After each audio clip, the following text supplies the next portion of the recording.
ലോക്സഭാ തെരഞ്ഞെടുപ്പ് പ്രചാരണം അവസാന ദിവസങ്ങളിലേക്ക് കടക്കുമ്പോൾ ഓരോ മണ്ഡലത്തിലെയും വോട്ടർമാർ ആരെ പിന്തുണയ്ക്കും? പ്രചാരണത്തിൽ ആര് മുന്നിൽ? പ്രചാരണ വിഷയങ്ങളോടുള്ള വോട്ടർമാരുടെ പ്രതികരണം എന്ത്? ന്യൂസ് 18 പരിശോധിക്കുന്നു. ഇനിയുള്ള ഓരോ ബുള്ളറ്റിനിലും ഓരോ മണ്ഡലങ്ങളിൽ നിന്നുള്ള വിവരങ്ങളുമായി റിപ്പോർട്ടർമാർ തത്സമയം ചേരുന്നു. രാഷ്ട്രീയ നിരീക്ഷകരും മുതിർന്ന മാധ്യമപ്രവർത്തകരും അവരുടെ നിരീക്ഷണങ്ങളും പങ്കുവയ്ക്കും. ആദ്യം വടകര. തെരഞ്ഞെടുപ്പിൽ തെക്കൻ കേരളത്തിൽ വാശിയേറിയ പോരാട്ടം നടക്കുന്ന ആലപ്പുഴയിൽ നിന്ന് വി വിനോദ് ചേരുകയാണ്. വിനോദ്, ആലപ്പുഴയിലെ നിലവിലെ ഒരു ചിത്രം എങ്ങനെയാണ്? ഇനി 4 നാൾ മാത്രമാണ് തെരഞ്ഞെടുപ്പിന് ബാക്കിയുള്ളത്.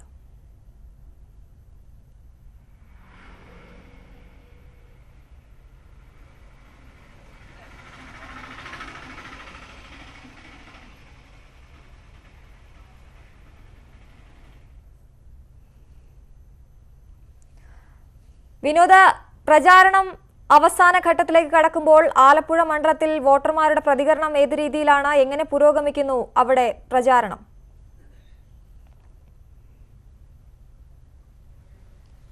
അശ്വതി, പാർലമെന്റ് തിരഞ്ഞെടുപ്പുകളിൽ പൊതുവിൽ UDF-നെ പിന്തുണയ്ക്കുന്ന ഒരു ചരിത്രമാണ് ആലപ്പുഴയ്ക്കുള്ളത്. അതേസമയം അസംബ്ലി മണ്ഡലങ്ങളുടെ കാര്യം പരിശോധിച്ചാൽ പലപ്പോഴും LDF-നോട് ആണ് ഒരു ആഭിമുഖ്യം കാണിക്കുക. ഇപ്പോൾ തന്നെ ആലപ്പുഴ പാർലമെന്റ് മണ്ഡലത്തിൽ ഉൾപ്പെടുന്ന 7 അസംബ്ലി മണ്ഡലങ്ങളുണ്ട്. അതിൽ ഹരിപ്പാട് മാത്രമാണ്, രമേശ് ചെന്നിത്തല വിജയിച്ച ഹരിപ്പാട് മാത്രമാണ് UDF-നൊപ്പമുള്ളത്. മറ്റ് 6 മണ്ഡലങ്ങളും LDF-നൊപ്പമാണ്. അതേസമയം കഴിഞ്ഞ 2 പാർലമെന്റ് തിരഞ്ഞെടുപ്പുകളിലും ഇവിടെ വിജയിച്ചത് UDF-ന്റെ സ്ഥാനാർത്ഥി KC വേണുഗോപാലാണ്. കഴിഞ്ഞ തവണ അദ്ദേഹത്തിന് ഏതാണ്ട് 19,500 വോട്ടുകളുടെ ഭൂരിപക്ഷമാണ് ഉണ്ടായിരുന്നത്. അതിന് മുൻപ് 2009 ഉണ്ടായിരുന്ന ഭൂരിപക്ഷത്തെക്കാൾ ഗണ്യമായ കുറവ് കഴിഞ്ഞ തവണത്തെ ഭൂരിപക്ഷത്തിലുണ്ടായി. ഏതായാലും ഇത്തവണയും UDF ക്യാമ്പ് തികഞ്ഞ പ്രതീക്ഷയിലാണ്. ഷാനിമോൾ ഉസ്മാനാണ് അവരുടെ സ്ഥാനാർത്ഥി. അതേസമയം LDF-നെ സംബന്ധിച്ച് സിറ്റിംഗ് MLA അരൂരത്തെ MLA AM ആരിഫിനെയാണ് ഇത്തവണ രംഗത്തിറക്കിയിട്ടുള്ളത്. 2 തവണ MLA ആയ വ്യക്തിയാണ് ആരിഫ്. അതോടൊപ്പം തന്നെ ആരിഫിന് കൃത്യമായ ഒരു ക്ലീൻ ഇമേജും മണ്ഡലത്തിലുണ്ട്. അതുകൊണ്ട് തന്നെ ആരിഫിലൂടെ ഈ മണ്ഡലം തിരിച്ചു പിടിക്കാമെന്ന് LDF കരുതുന്നു. ഇതിൻ്റെ മണ്ഡലത്തിൻ്റെ ഒരു ചരിത്രം പരിശോധിച്ചാൽ വക്കം പുരുഷോത്തമനും VM സുധീരനും KC വേണുഗോപാലും UDF-ന് വേണ്ടി ഒന്നിലധികം തവണ പാർലമെൻറ്റിൽ എത്തിയ മണ്ഡലമാണ് ആലപ്പുഴ. അതേസമയം LDF-ന്റെ സ്ഥാനാർത്ഥികളും TJ ആഞ്ചലോസും ഡോക്ടർ KS മനോജ് ഉൾപ്പെടെയുള്ളവർ ഇവിടെ നിന്ന് വിജയിച്ചിട്ടുണ്ട്. ഏതായാലും UDF-ന് കൂടുതൽ മേൽക്കൈ പാർലമെൻറ്റ് തിരഞ്ഞെടുപ്പുകളിൽ ഉള്ള ഒരു മണ്ഡലമാണ് ആലപ്പുഴ. പ്രചരണ വിഷയങ്ങളിലേക്ക് കടന്നാൽ പ്രധാനമായും വർഗീയതയ്ക്കെതിരെയുള്ള ഒരു പോരാട്ടം എന്ന നിലയ്ക്ക് തന്നെയാണ് ഇരു മുന്നണികളും തങ്ങളുടെ പ്രധാന പ്രചരണ വിഷയമായി മണ്ഡലത്തിൽ ഉയർത്തുന്നത്. അതോടൊപ്പം തന്നെ പ്രളയം ഒരു വലിയ വിഷയമായി നിൽക്കുന്നു. കാരണം ആലപ്പുഴ ജില്ലയാണ്, വലിയ നാശനഷ്ടം ഉണ്ടായ ഇടമാണ്, വീടുകൾ ഉൾപ്പെടെ തകർന്ന പ്രദേശമാണ്. അവിടുത്തെ പുനർനിർമ്മാണ വിഷയങ്ങൾ ഉൾപ്പെടെയുള്ള കാര്യങ്ങൾ ചർച്ചയായി വരുന്നുണ്ട്.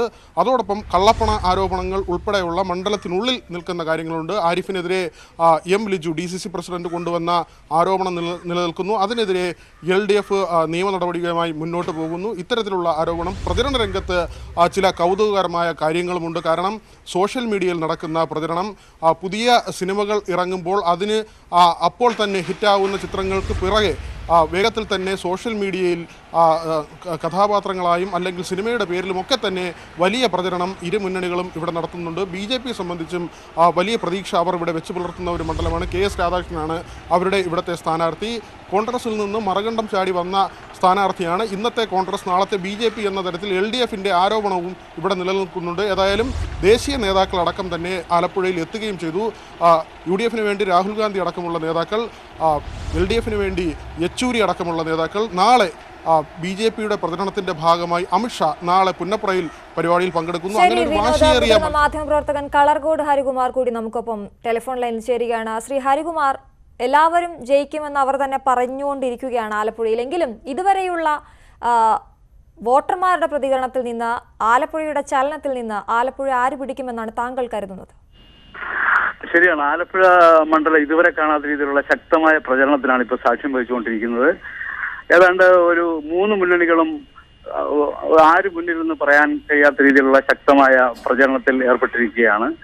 നമുക്ക് അറിയാം, കഴിഞ്ഞ തെരഞ്ഞെടുപ്പിൽ KC വേണുഗോപാലിന് ലഭിച്ച നേരിയ പുരോഗതി 20,000-ഓളം വരുന്ന ഭൂരിപക്ഷത്തെ അങ്ങനെ മറികടക്കാൻ കഴിയുമെന്നുള്ള വളരെ ശുഭാപ്തി വിശ്വാസമാണ് ഇടതുപക്ഷ മുന്നണിക്കുള്ളത്. തീർച്ചയായിട്ടും അവരുടെ തുടക്കം എന്ന് പറയുന്നത് ഇടതുപക്ഷ മുന്നണിക്കായിരുന്നു മേൽക്കൈ. ആലപ്പുഴ മണ്ഡലത്തിന്റെ അങ്ങോളം ഇങ്ങോളം ഉള്ള കരുനാഗപ്പള്ളി മുതൽ അരൂര് വരെയുള്ള ഭാഗങ്ങളിൽ വളരെ ചിട്ടയായ പ്രവർത്തനം നടത്തിക്കൊണ്ട് ഇടതുപക്ഷ മുന്നണി തുടക്കത്തിൽ നടത്തിയ മേൽക്കൈ പിന്നീട് ആ മേൽക്കൈയെ മറികടക്കാനുള്ള ശ്രമമായിരുന്നു UDF ഭാഗത്ത് നിന്ന്. അവരുടെ സ്ഥാനാർത്ഥി ആരാണെന്നുള്ളതിനെ പറ്റിയുള്ള അനിശ്ചിതത്വം ആദ്യം ഉണ്ടായിരുന്നു. പിന്നീട് ഷാനിമോൾ ഉസ്മാൻ സ്ഥാനാർത്ഥിയായി വന്നതോടുകൂടി ആ പ്രചരണത്തിൽ കുറച്ചുകൂടെ അടുക്കും ചിട്ടയും ഉണ്ടായി. ഇപ്പോൾ UDFും LDFും ഏതാണ്ട് ഒപ്പത്തിനൊപ്പം നിൽക്കുന്ന ഒരു ചിത്രമാണ് ആലപ്പുഴ മണ്ഡലത്തിൽ എല്ലാ ഭാഗത്തും കാണാൻ കഴിയുന്നത്. ഇതിനിടയിലാണ് ഒരു കഴിഞ്ഞ മുൻകാലങ്ങളെ അപേക്ഷിച്ച് ഒരു മെച്ചപ്പെട്ട ഒരു മാർജിൻ ഉണ്ടാക്കിയെടുക്കാനായിട്ട് BJP NDA കക്ഷികൾ ശ്രമിച്ചുകൊണ്ടിരിക്കുന്നത്. നമുക്കറിയാം KS രാധാകൃഷ്ണന്റെ വ്യക്തിപരമായ പ്രഭാവത്തെ മുൻനിർത്തിക്കൊണ്ടും തന്നെ അദ്ദേഹം പ്രതിദാനം ചെയ്യുന്ന സമുദായത്തിന്റെ ഭാഗത്ത് നിന്ന് ആ മേഖലകളിൽ ശക്തമായ പ്രചരണം നടത്തിക്കൊണ്ടുമാണ് NDA കൂടുതൽ വോട്ട് ക്യാൻവാസ് ചെയ്യാനുള്ള ശ്രമം നടത്തിക്കൊണ്ടിരിക്കുന്നത്. ഇപ്പം നമ്മൾ നോക്കുമ്പോൾ ഇടതുപക്ഷ മുന്നണിയുടെ സ്ഥാനാർത്ഥി അഡ്വക്കേറ്റ് AM ആരിഫ് അദ്ദേഹത്തിന് കുറച്ചുകൂടെ കൂടുതൽ മെച്ചപ്പെടാൻ സാധ്യതയുള്ള മണ്ഡലങ്ങൾ എന്ന് പറയുന്നത് അരൂര്, ചേർത്തല, ആലപ്പുഴ നിയമസഭാ മണ്ഡലങ്ങളാണ്. അത് കഴിഞ്ഞാൽ പിന്നീട് കരുനാഗപ്പള്ളി വരെയുള്ള ഭാഗങ്ങളിൽ കൂടുതൽ പ്രചാരണം നടത്തിക്കൊണ്ട് ഈ സ്ഥാനാർത്ഥിയെ കൂടുതൽ പരിചയപ്പെടുത്തിക്കൊണ്ട് പ്രചാരണത്തിന്റെ അവസാന ഘട്ടത്തിലേക്ക് അടുക്കുമ്പോൾ മുക്കിലും മൂലയിലും മണ്ഡലത്തിൽ എല്ലാവരെയും കാണുക എന്ന നിലയിലേക്കാണ് ഇപ്പോൾ സ്ഥാനാർത്ഥികൾ പോയിക്കൊണ്ടിരിക്കുന്നത്. കളർകോട് ഹരികുമാറാണ് നമുക്കൊപ്പം ചേർന്ന്. വളരെയധികം നന്ദി ഞങ്ങളോട് പ്രതികരിച്ചത്.